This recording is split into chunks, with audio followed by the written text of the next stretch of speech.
Hello, traveler. You're tired, and it's time to rest. We've gathered by the campfire to relax and listen to ancient stories. Grab your cup of warm drink and join us. Let this starry night completely capture our attention. The wind moaned like a dying god, sweeping its long, cold fingers across the frozen spine of the wall. Each gust echoed through the ice like a lament, as though the ancient stones themselves remembered something that the living had long forgotten. It was the sound of something buried trying to stir, something waiting and listening. Serwyn of the Silent Reach stood atop the wall that night, wrapped in a black cloak dusted with rime, his breath fogging in the pale moonlight.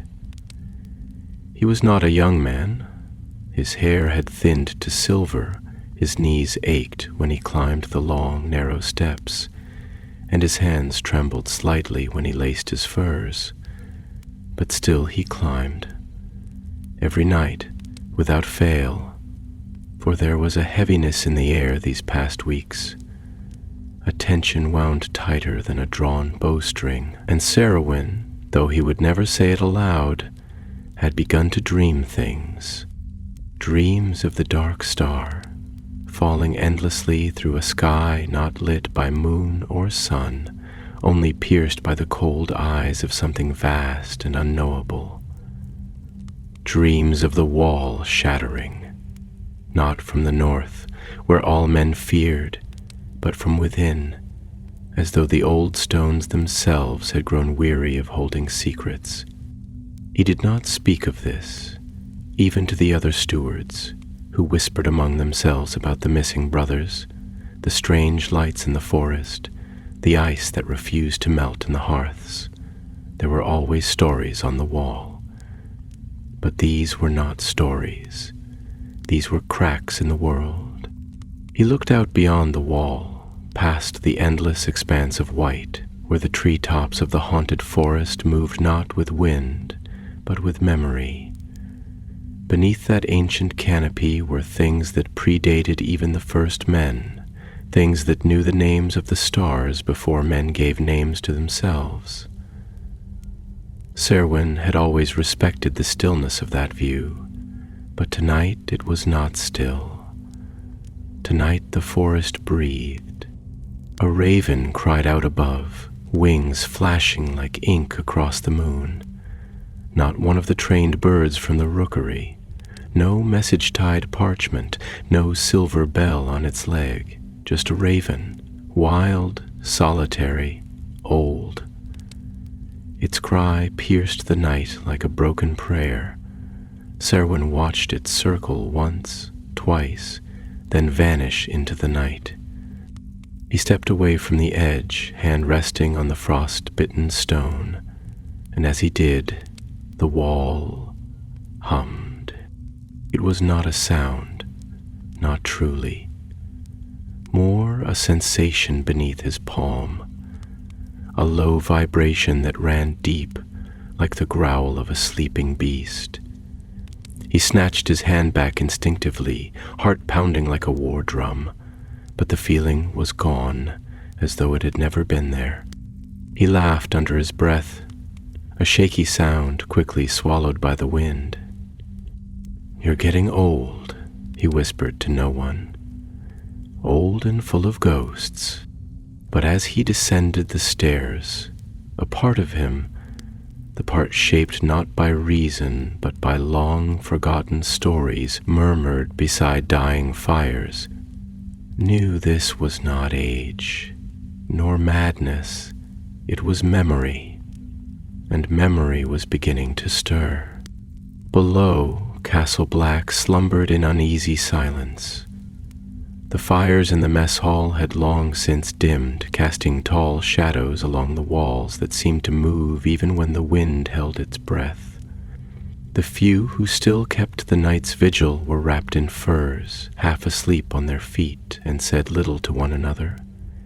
It was a long-held truth among the night's watch. The less said in darkness, the better. Serwyn passed them with a nod, his boots crunching softly over the hard-packed snow. His destination was not the common bunkhouse, nor the warmth of the kitchen hearth, but the library. Old, rarely visited, and colder than the wind above the wall.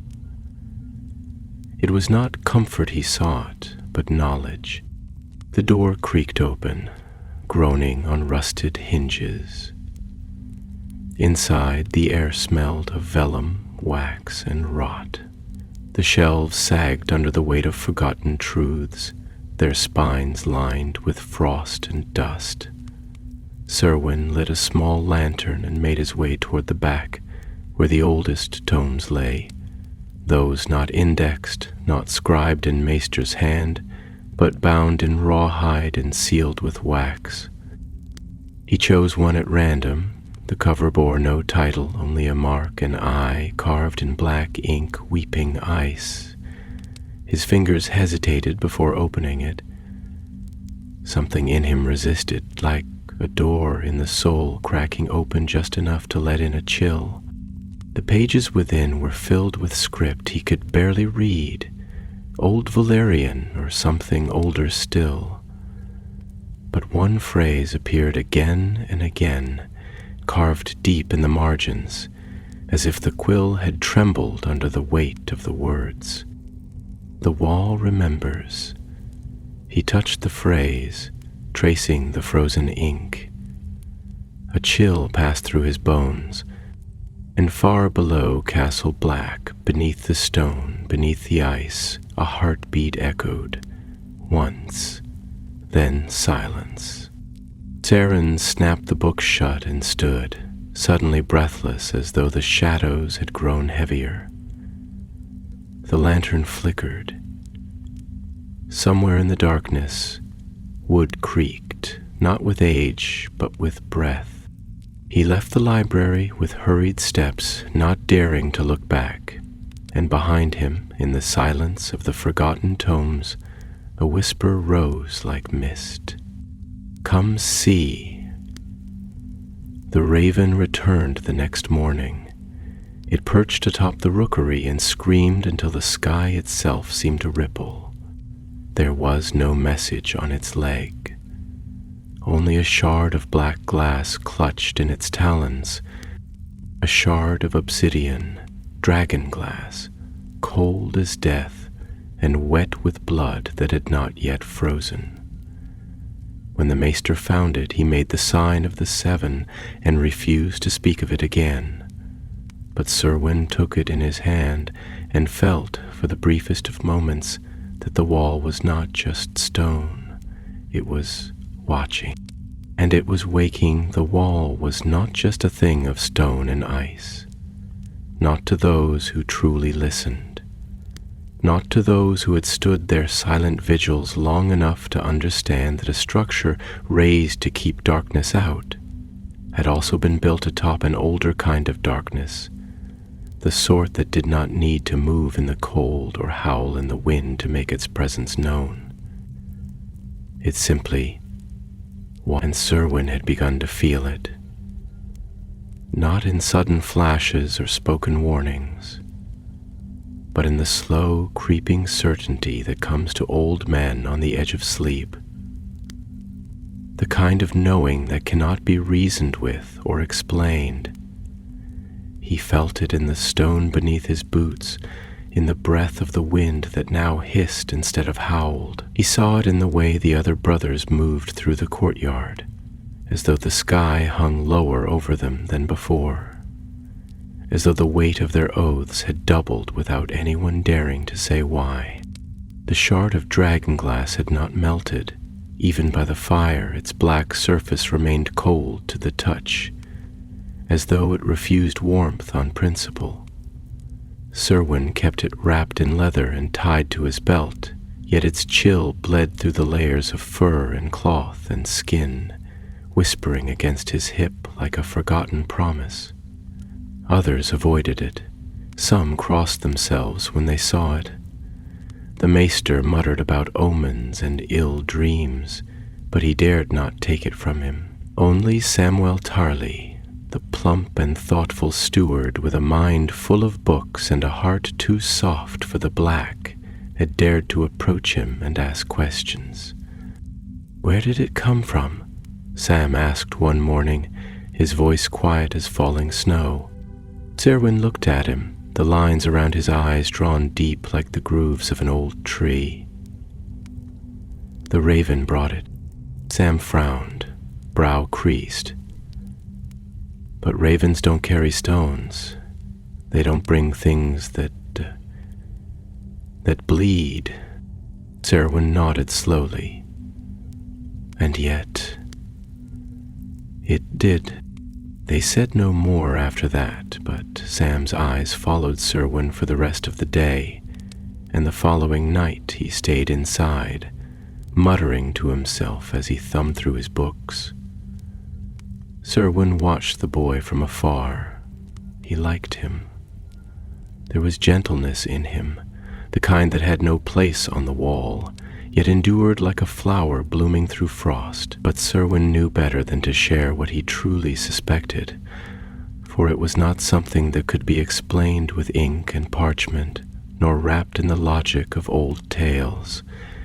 It was a truth buried deep, like a seed placed in winter soil, waiting for the long night to come, so it might sprout.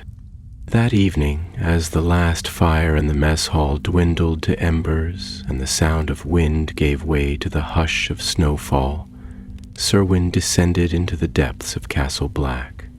Few came to these tunnels, old supply halls, wine cellars, forgotten armories. He walked with only the light of a single lantern, the flame small and flickering as though it, too, feared to be down here. His footsteps echoed on stone slick with meltwater, and the air grew colder the deeper he went. It was not the simple cold of winter, nor even the cruel bite of the wall's breath. This was an older cold, the kind that seemed to move beneath your skin and settle in your bones, where it could whisper to your blood and slow your heart. He passed doors long sealed, their wooden faces swollen with age and frost. He touched the stones as he walked, feeling for the faintest tremble. And then, deep in the belly of the keep, he found it. An archway not built by the hands of the night's watch, carved not with tools, but with purpose. Its surface was smooth, almost too smooth, and covered in faint patterns that shimmered when his lantern drew near. Not runes, not symbols, but shapes. Curves and spirals like the unfurling of frost over glass, or the marks left behind by waves on sand. Serwyn pressed his hand against the arch. Nothing happened, but the wall hummed again, not like before. Louder this time, deeper.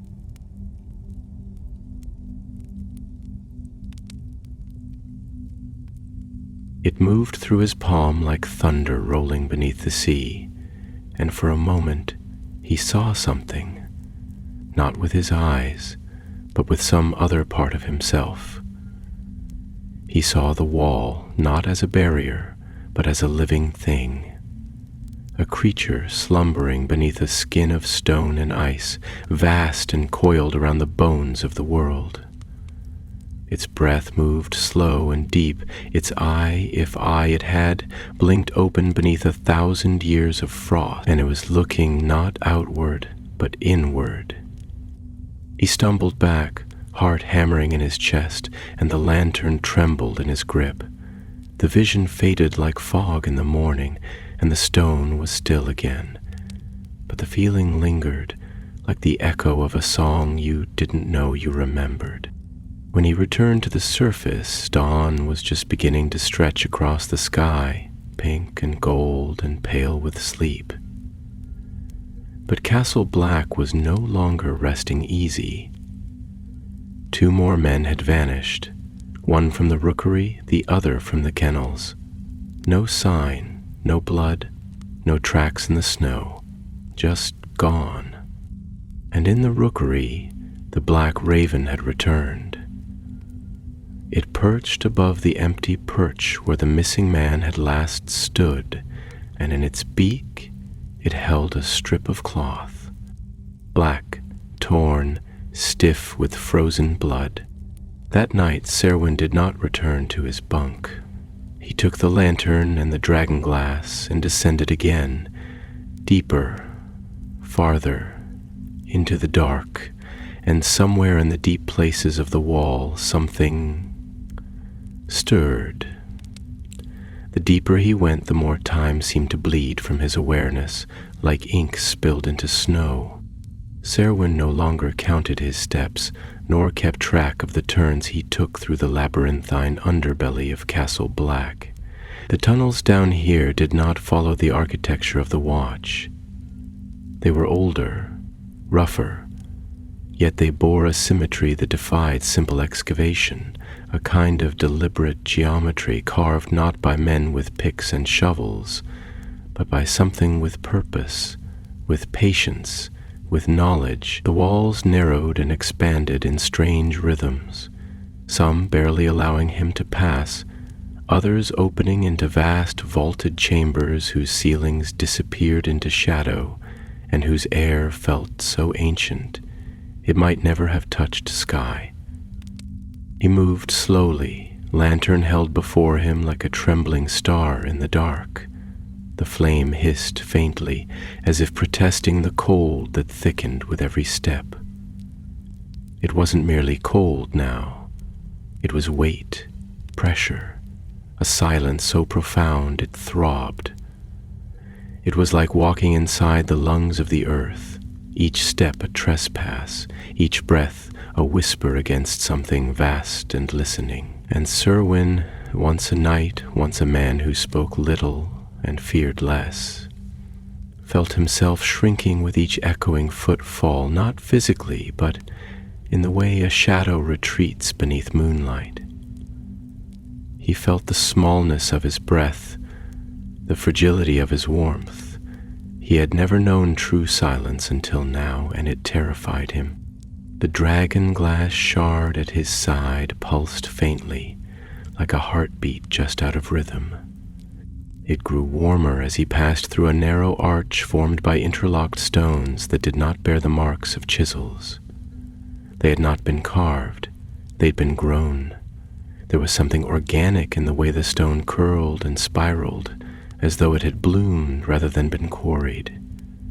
His hand brushed against a section of the wall, and a pulse leapt up through his fingers, brief, sharp, and alive. He withdrew quickly, heart thudding, and held the lantern high. Ahead lay a chamber that defied explanation. It was shaped like a hollow star, 5 points stretching out into arched tunnels, the center sunken into a smooth basin of obsidian stone.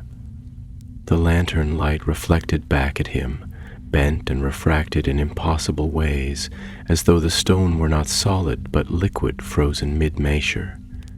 He stepped into the room, and the dragon glass on his hip flared hot, so hot he had to drop it. It clattered to the floor, and for the briefest instant, where it touched the obsidian basin, something shimmered, like light moving through smoke, beneath the surface, and then a voice.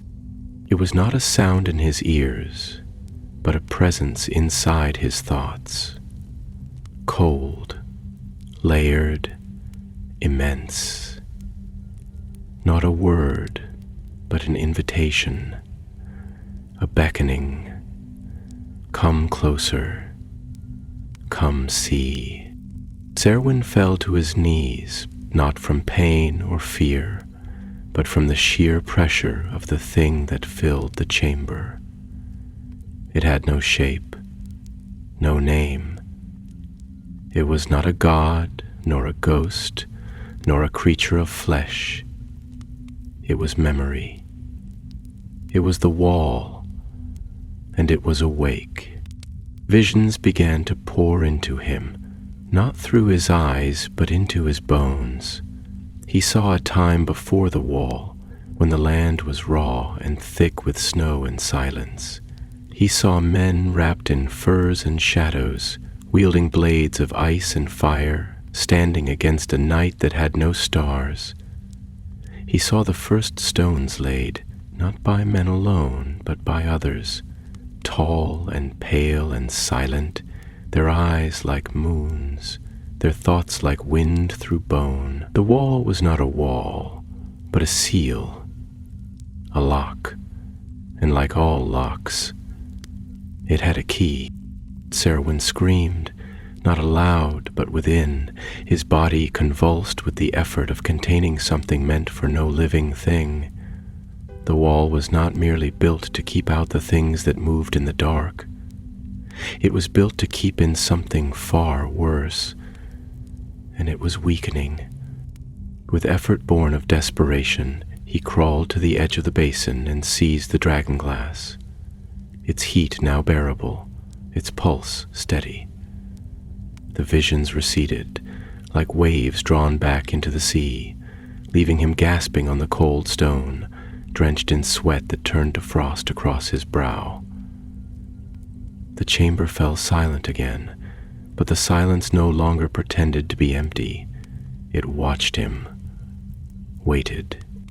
He left the way he came, legs unsteady, heart a-thunder beneath his ribs. The tunnels did not try to stop him, but neither did they guide him.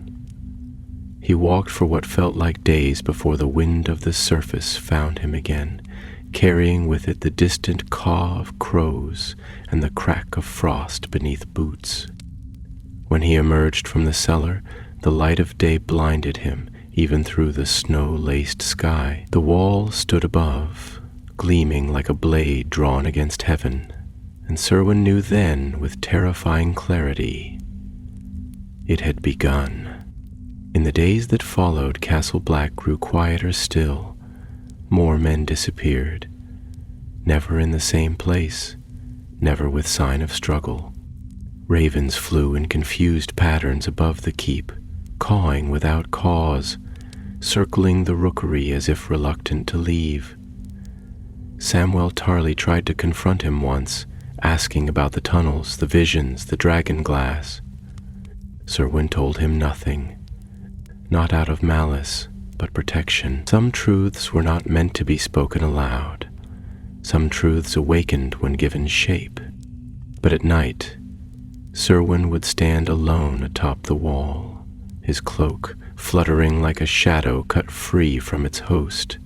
He would press his palm to the ice and feel the slow pulse beneath, the heartbeat of the wall, older than kings, older than men, and he would whisper, "I know." And from far below, where no fire ever reached, the wall would whisper back. The sky above Castle Black darkened long before sunset. It wasn't clouds that dimmed the world, nor snow that thickened the air. It was something subtler, a deepening of shadow that began at the edge of sight and crept inward until even the torches seemed to flicker with hesitation. The wind, once ever present and biting, had grown still, as if the world itself was holding its breath. Serwyn felt it first in his bones, not as a chill, he was long used to cold, but as a silence that echoed too loudly. The kind of quiet that follows a scream in a dream, when the soul knows something terrible has been set in motion and can do nothing but listen. The men of the Night's Watch spoke less now, even the boldest among them, those who once cracked grim jokes beneath the stars and shared tales of ghost women and frozen kings, fell into silence as the days passed. Their eyes shifted nervously when the sun dipped too quickly, and they watched the shadows as though something might step out of them. The missing brothers were no longer spoken of. No one dared say their names aloud, as if to name them was to invite their fate. The newest recruits woke screaming in the night, though they remembered no dreams. The hounds in the kennels refused to eat.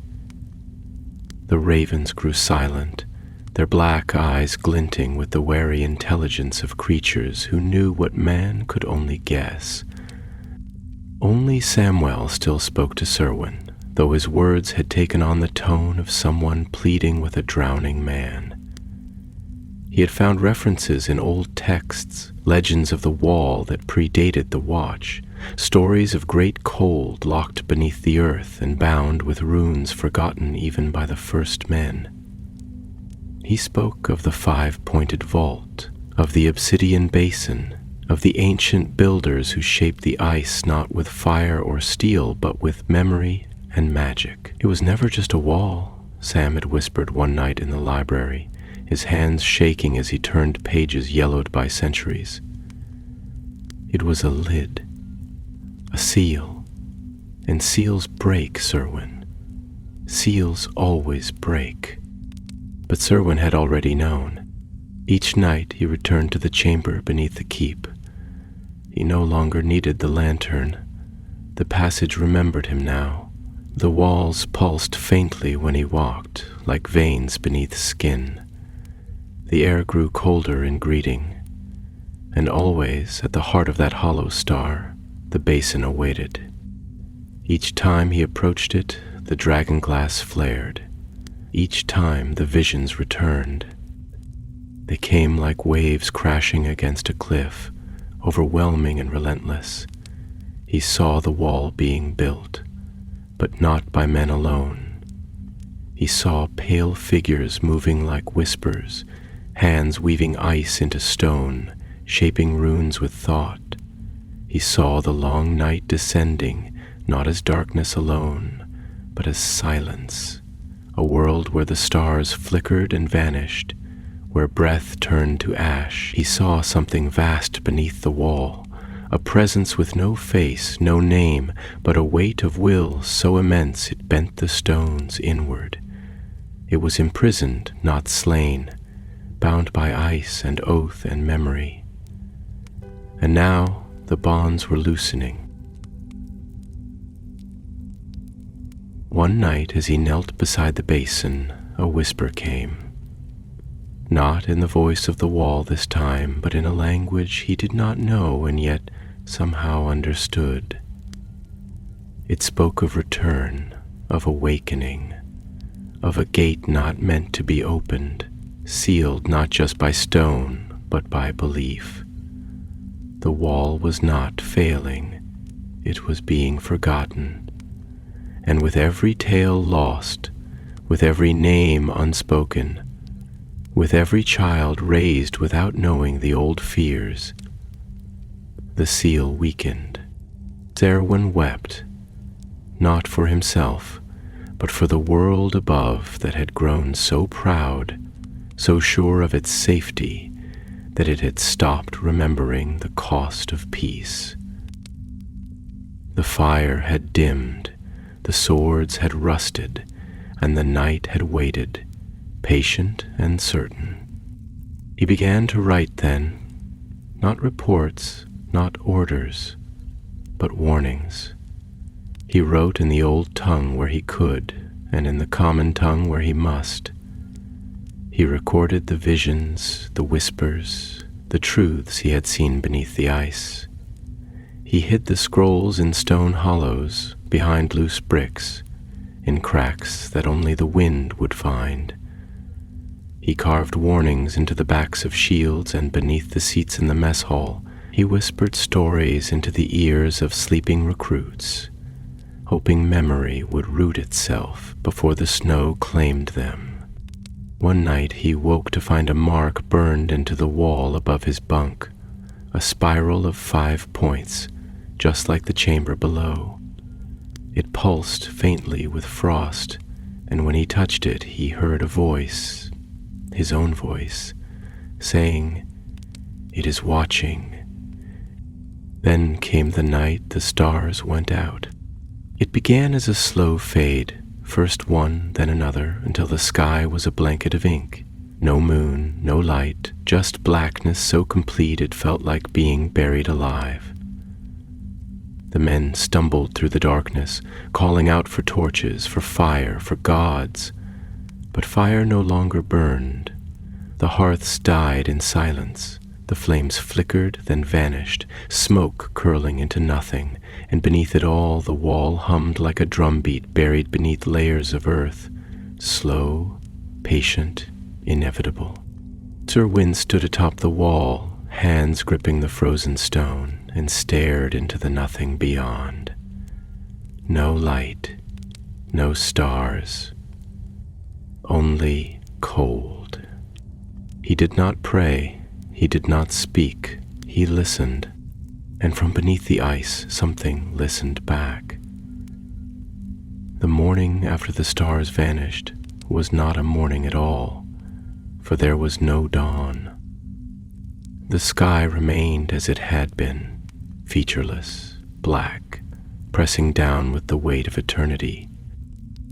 The snow no longer fell in flakes, but in long, sinuous veils, drifting soundlessly in spirals that twisted in the air without wind. It was as though the world had tilted into a place where time had no voice, where light had surrendered, and where the old songs of fire and sky had been forgotten altogether.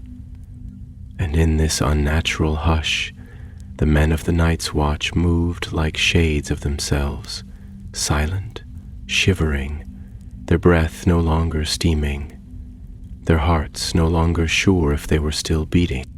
In the mess hall, fires refused to catch. The hearthstones were black and lifeless, absorbing heat instead of reflecting it. Brothers huddled together, their hands raw and white, their eyes wide with the kind of fear that children know before they understand words, the primal knowledge that something vast and wrong is drawing near. Some wept quietly. Others stared at nothing, as if listening for a sound they could not quite hear. Master Aemon, who had once spoken of ancient winters with calm reverence, now sat motionless beneath his blankets, his milky eyes blinking slowly, as if seeing something no one else could. And Serwyn did not speak. He walked among them like a man bound in dream, a watcher among watchers, carrying the weight of a truth too large for the tongue. The dragon glass at his hip no longer pulsed. It burned. Even through layers of leather and cloth, he felt its insistent heat seeping into his flesh, as though it were trying to remind him of its purpose, of its warning.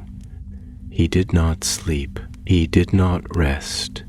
He returned to the vault each night, as if drawn by a thread that ran deeper than thought, deeper than memory, tied not to his mind, but to the foundation of the wall itself. And each time the chamber welcomed him, not with warmth, not with voice, but with knowing. The basin was no longer still. Its surface undulated faintly now, like liquid ice stirred by breath. Reflections no longer mimicked the room.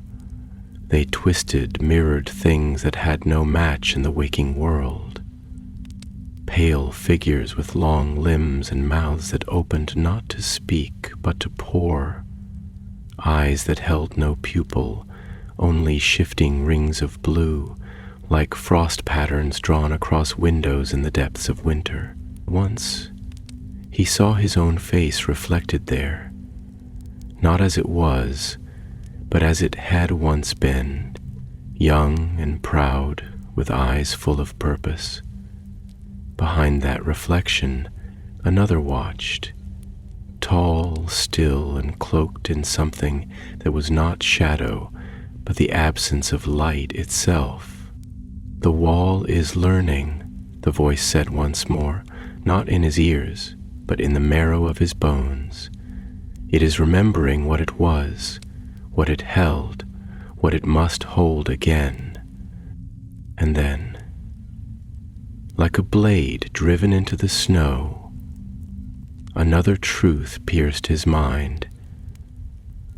It was not the White Walkers the wall had been built to bind.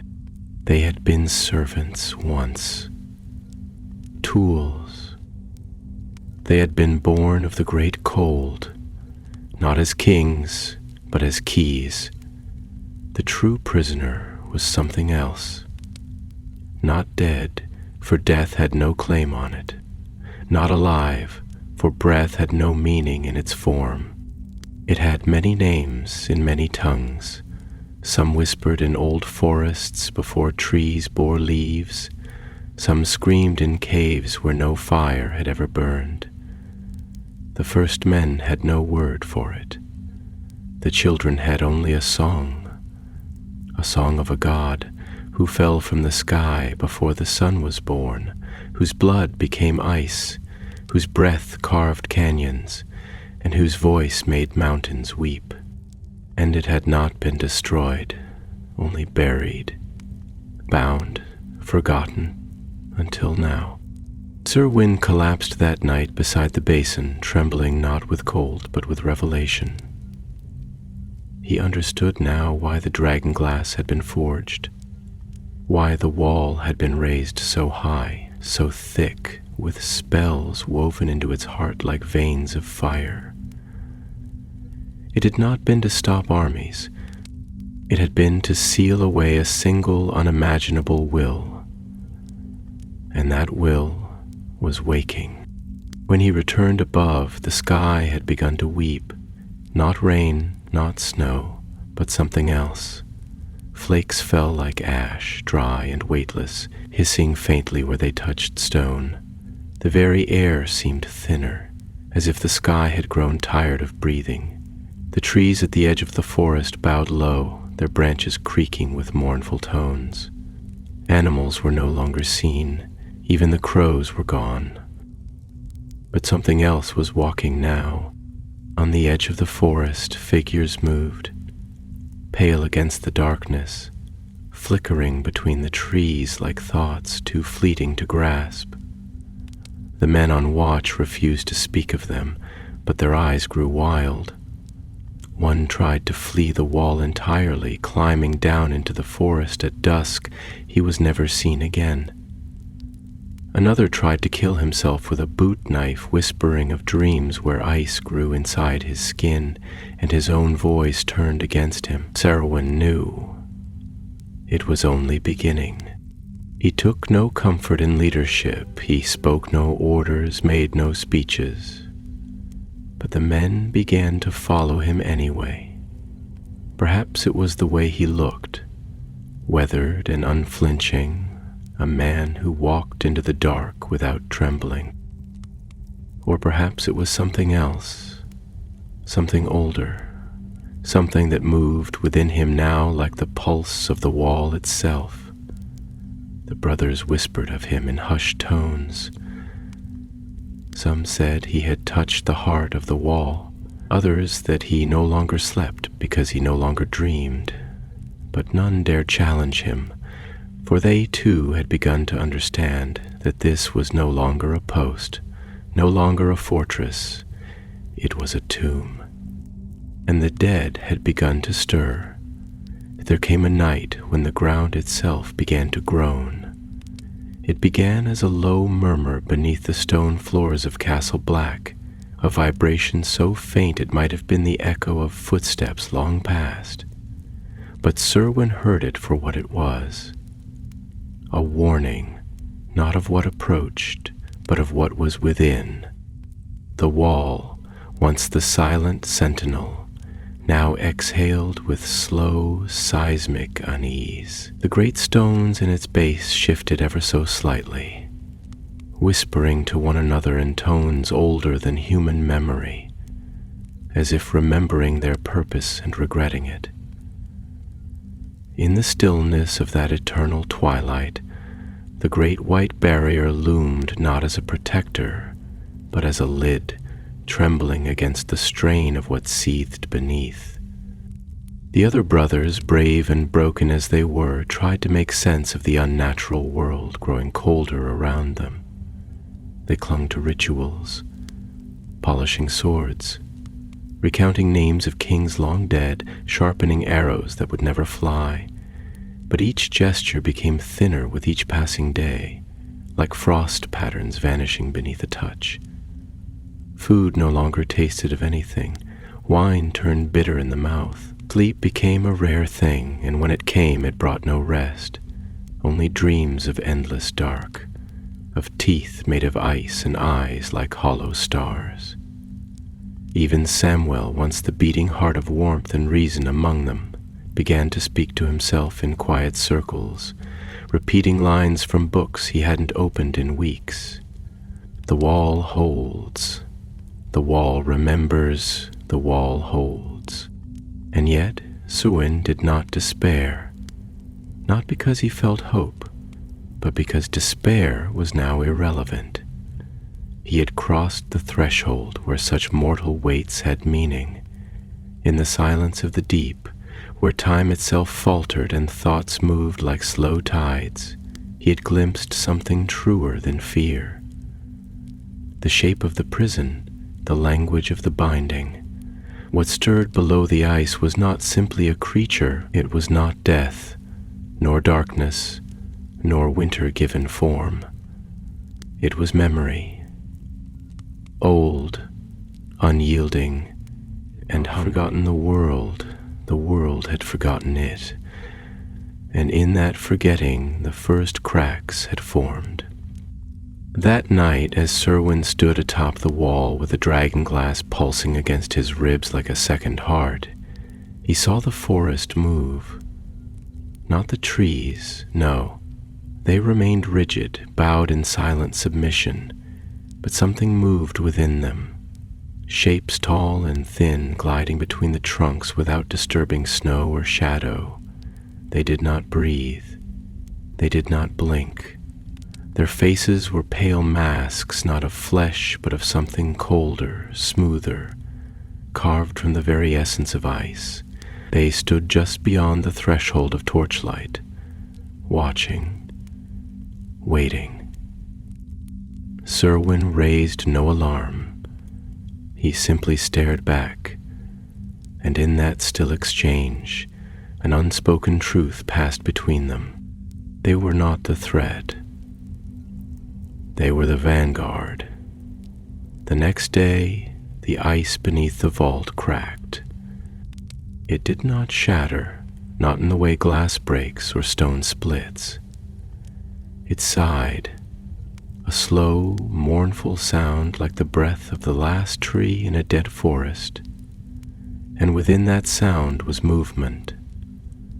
The basin glowed faintly, and the spiraled walls around it began to weep, thin rivulets of frost-black water trickling downward, carrying with them flecks of crystal that shimmered with impossible colors. Serwyn approached slowly, the dragon glass burning his skin even through the layers of his gloves. He knelt beside the basin and placed his hand on the stone, and for the first time, it responded. Not with visions, not with whispers, but with a memory. He stood in a world of snow without sky, where the sun was a bleeding wound and the stars had been stolen. A great shadow moved across the horizon, taller than mountains, trailing a cloak of night that bled into the sky. Around its feet, beings crawled, tall and eyeless, clad in bone and silence, their mouths opening wide to scream prayers that made the ground rock. And in the shadow's wake, the wind froze solid and fell in shards, and time itself buckled, twisting men into stone and fire into ash.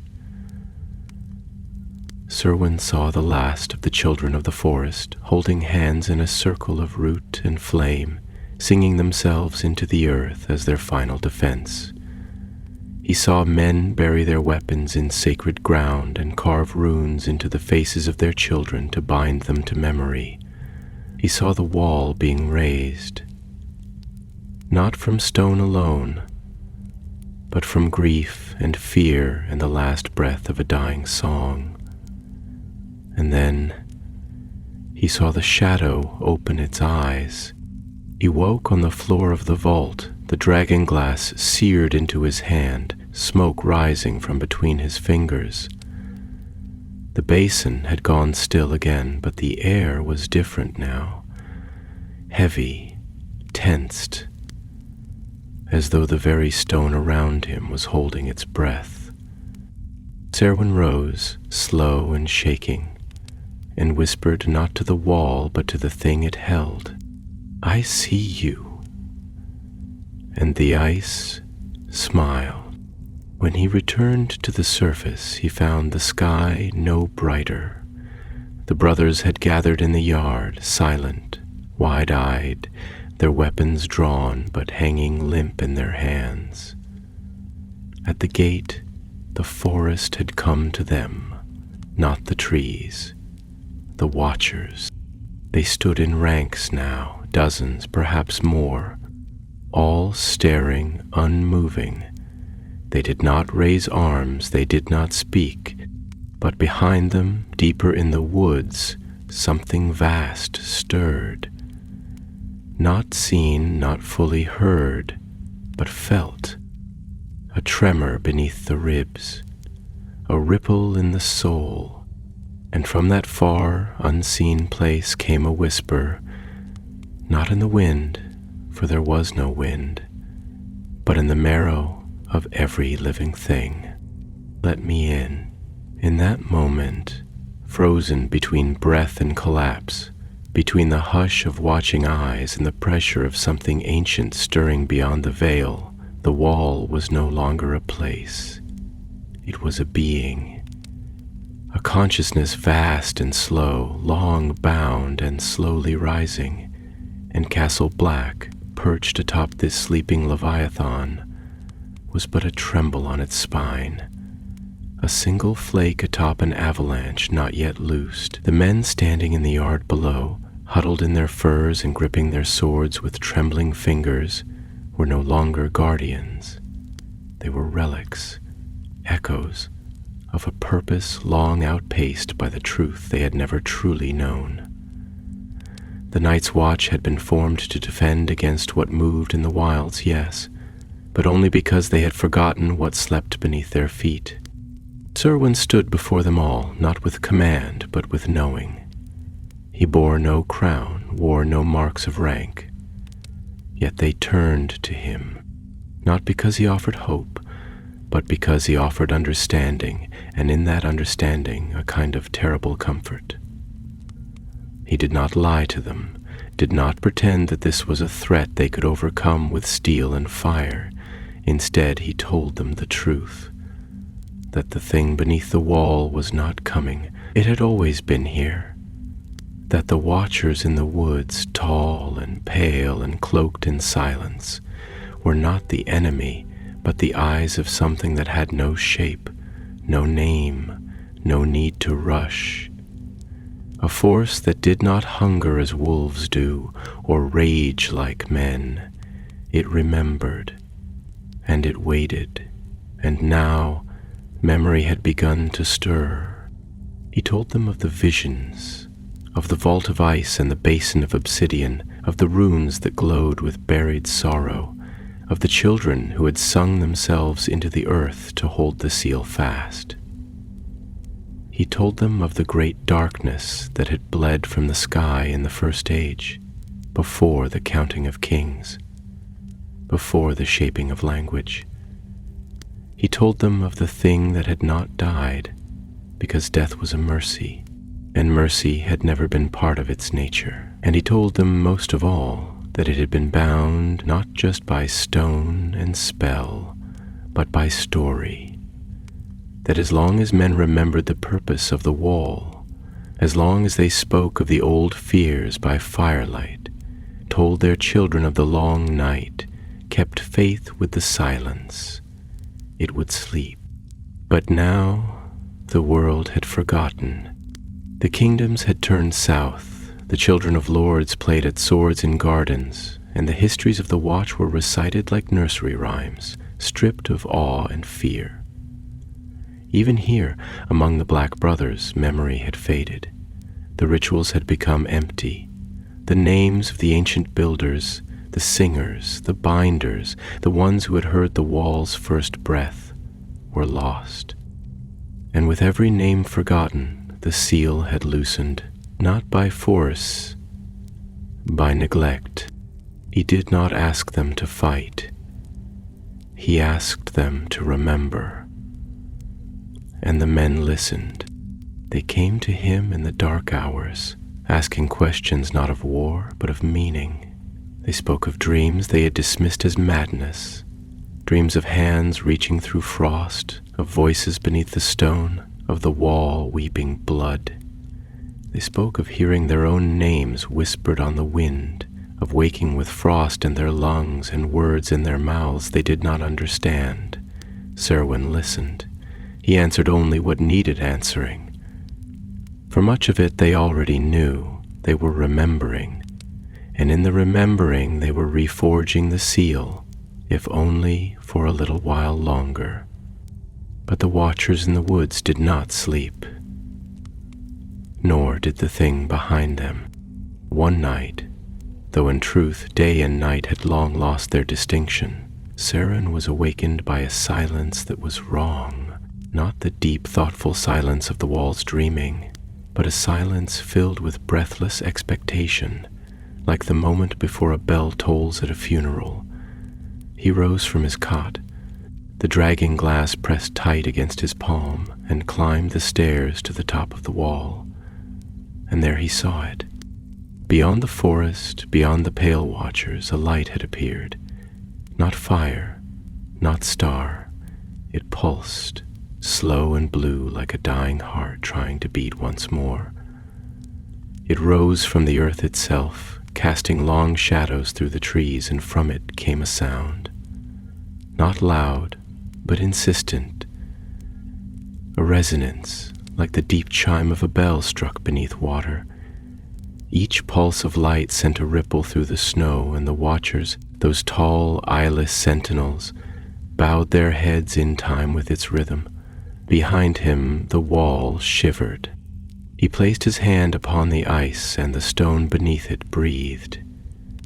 Not in metaphor, but in motion. The ice rose and fell beneath his palm, slow and terrible, as though the whole structure inhaled the night. And from deep within its gut came a sound, long. The wall was not just weakening, it was answering. Serwyn remained there until the light faded. He did not pray. There were no gods to hear them now, only the wall, only the thing below, and the slow, aching grief of a world that had forgotten what it meant to be afraid of the dark.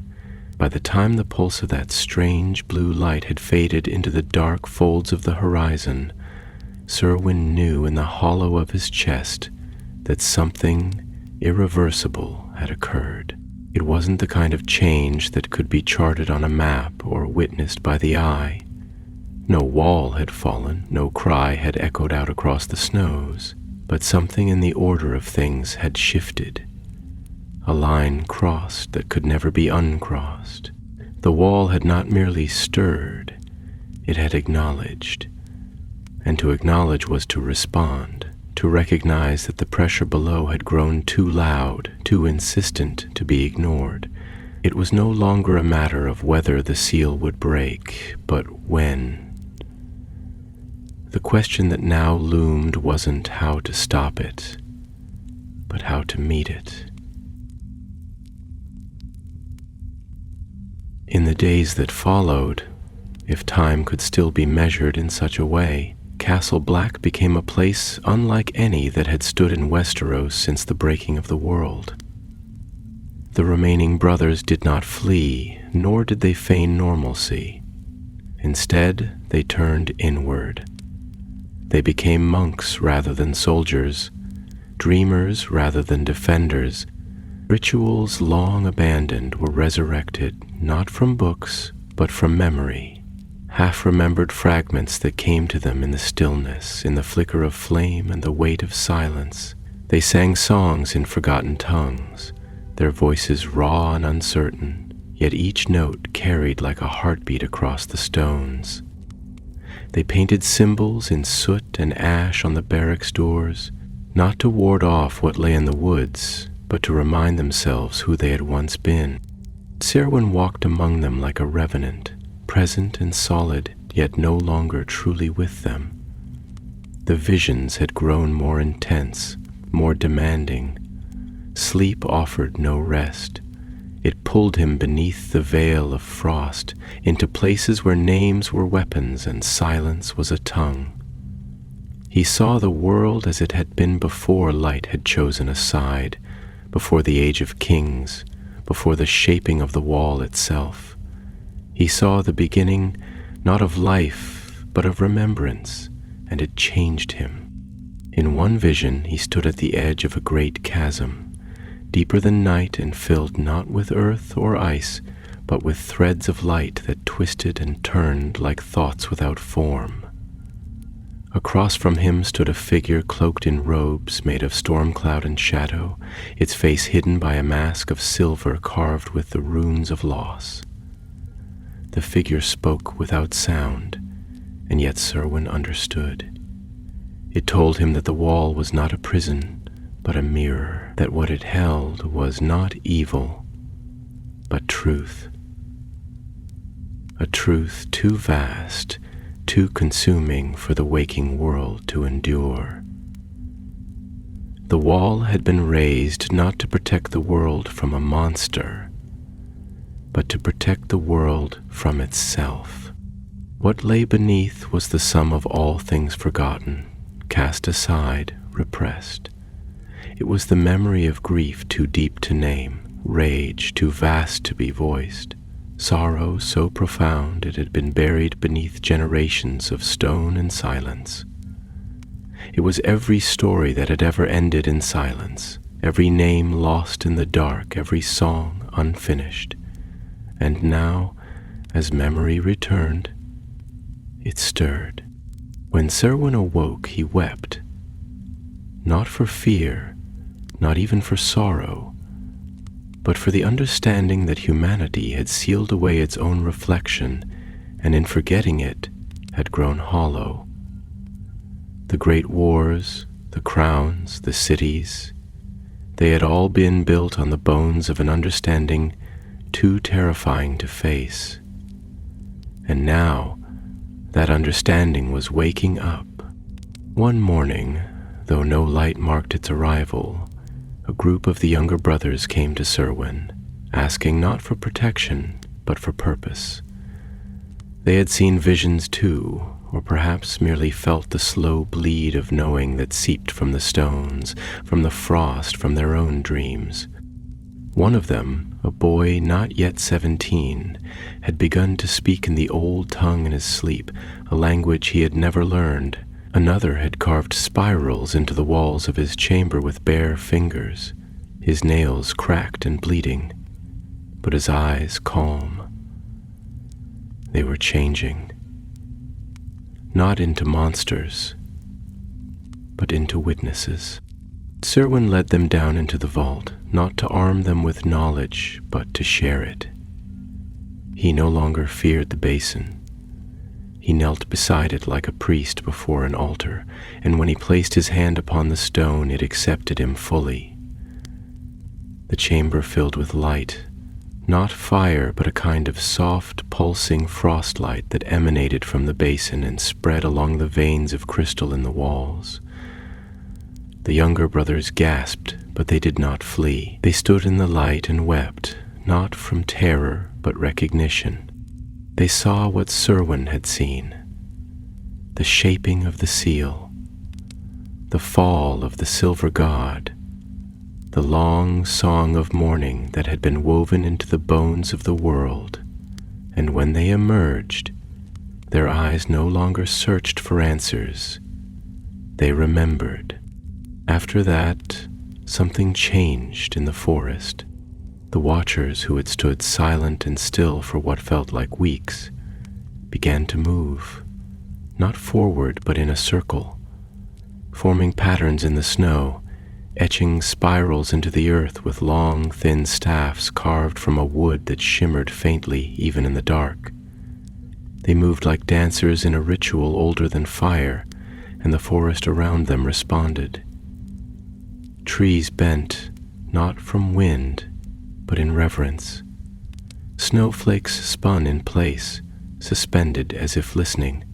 The air itself grew thicker, filled with the hum of expectation, and far beneath them the wall began to pulse, not in fear, not in resistance, in harmony. And so it was on a night without beginning and a silence without boundary that the final resonance began. It did not begin with violence, nor with a thunderous rupture in the wall's ancient form. It began instead with a sound so low, so deep, that only the stones heard it at first. A vibration that moved not through the air, but through the marrow of things. Beneath the vault, the basin of obsidian did not flare or shimmer, but exhaled a mist so faint it looked like memory itself rising from the depths of forgotten time. The runes carved into the spiral chamber's walls pulsed in slow sequence, like the beat of a heart long silenced, but now stirring towards some terrible and sacred awakening. Serwyn stood at the center of it all, arms slack at his sides, face illuminated by the soft blue glow that now bathed the walls. Around him, the younger brothers, his witnesses, his wardens of memory, knelt, their eyes wide, not with fear but with reverence. They had not come to fight.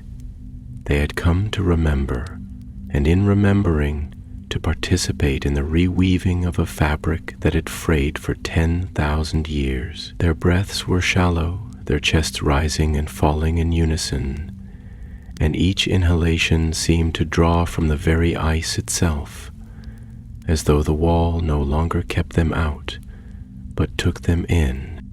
In the days leading to this moment, if one could still call them days, Serwyn had watched as Castle Black transformed, not in stone or shape, but in essence.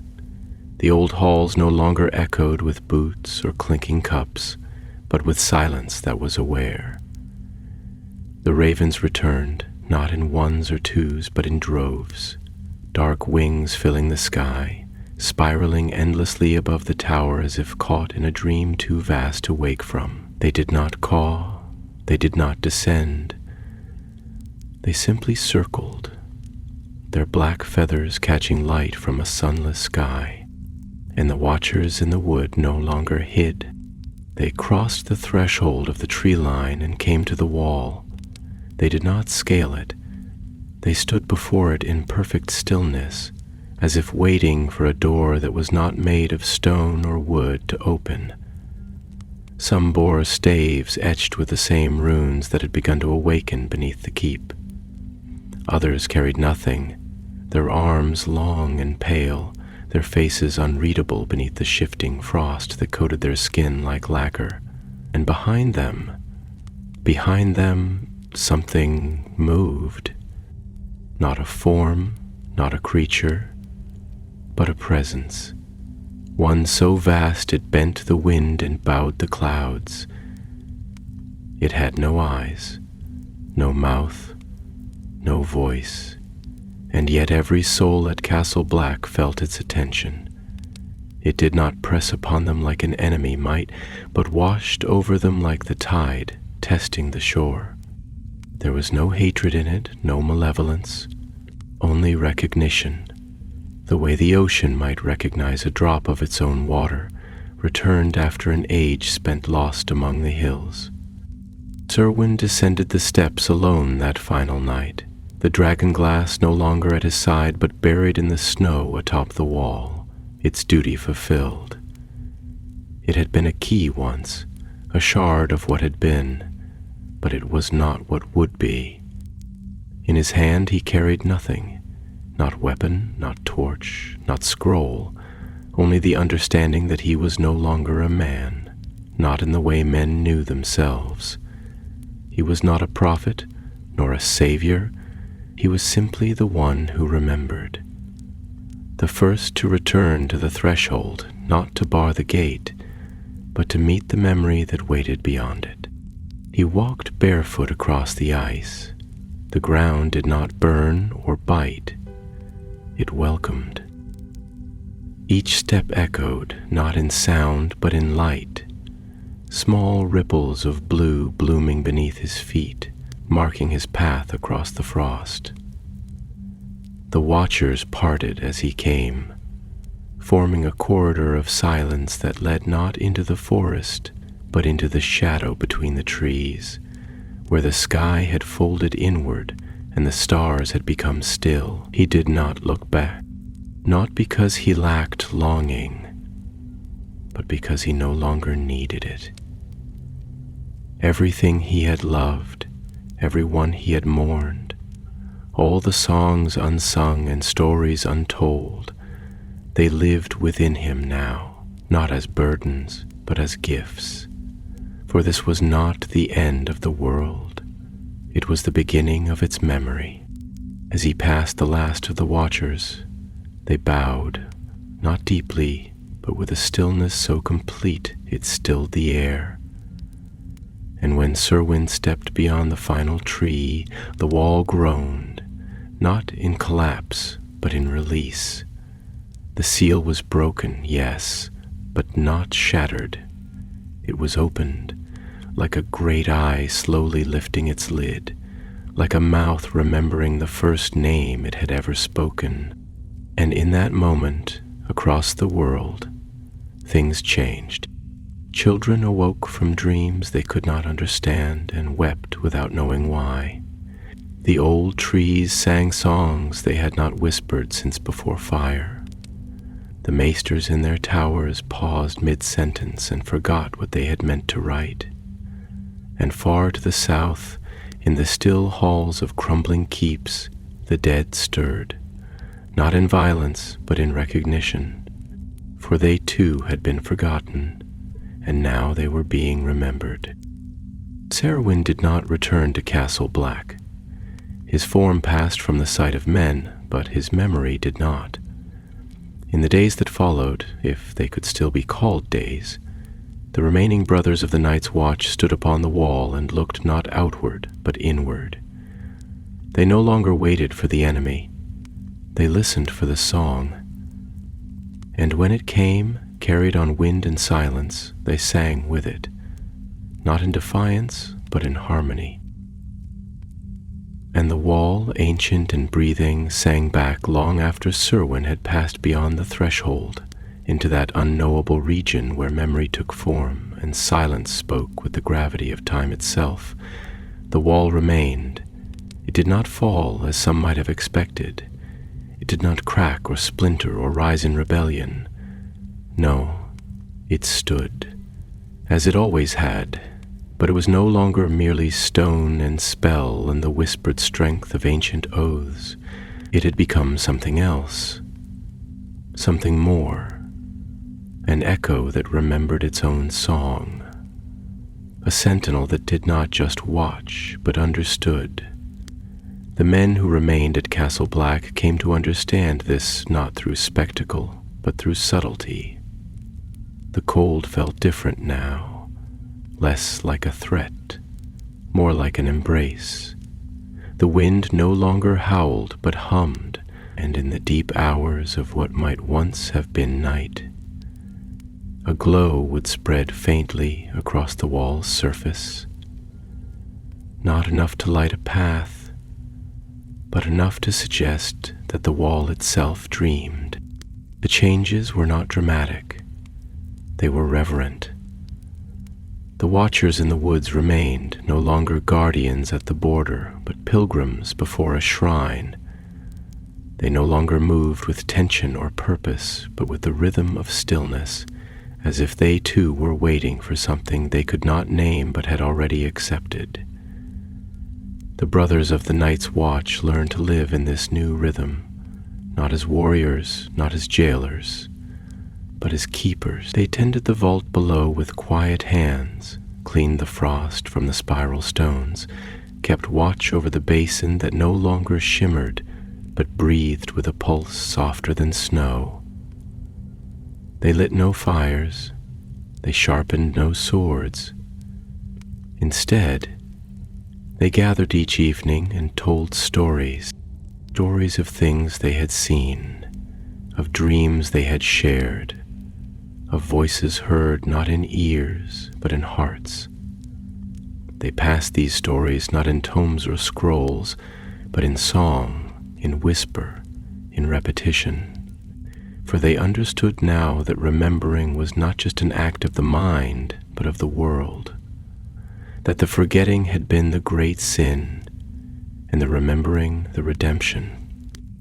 They spoke of Serwyn not as a hero, not as a saint, but as a bridge, the man who had walked into memory and returned the truth, not in fire or blood, but in presence. His name was carved nowhere, but it was sung in every breath they took, in every gaze they turned inward, in every silence they honored. In time the watchers began to vanish, not as ghosts do, but as stars fade when morning comes. One by one they stepped back into the forest, into the threshold of the unseen, until only a single sentinel remained, a tall figure draped not in ice but in something like woven night. It stood before the wall for 3 days, unmoving, untouched by the frost, and then, with a movement so slow it might have been the turning of a thought, it raised its hand and pressed it to the wall. The surface rippled like water touched by breath, and then the figure was gone. No storm followed, no darkness spilled forth. What came instead was clarity.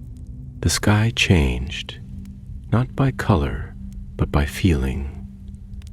The light, though still pale, became aware, and the air shimmered with a quiet fullness, as though the world itself had been waiting for this moment to exhale. For the first time in an age, the crows returned, not in chaotic flocks, but in slow, deliberate flight. They landed along the wall, on the shoulders of men, on the rooftops of towers, and in their black eyes shone not instinct, but understanding. It was said that if you listened closely, their cries sounded like names. Names long buried, names thought lost, names remembered. And still the wall stood, not to defend, not to divide, but to hold, to cradle the memory that had once been locked away in fear and now flowed freely, quietly into the soul of the land. The men no longer counted the days. There was no need. Seasons blurred, not in monotony but in rhythm. The snows came and went. The sun blinked between veils of cloud, and the stars, when they returned, no longer twinkled. They watched, gentle and patient, like old friends sitting beside a fire that would never burn out. South of the wall, the world stirred. In far-off cities, children began to dream of frost not as menace, but as invitation. Old stories returned to the lips of storytellers without knowing why. The maesters in their towers found themselves writing down verses they had never learned. And in the corners of the realm where fires had once burned too hot with greed and fear, the wind began to carry whispers, not of doom, but of balance. Something had changed, not like a sword thrust into the heart of the world, but like a tide turning at last toward shore. It was not peace, it was not safety, but it was wholeness.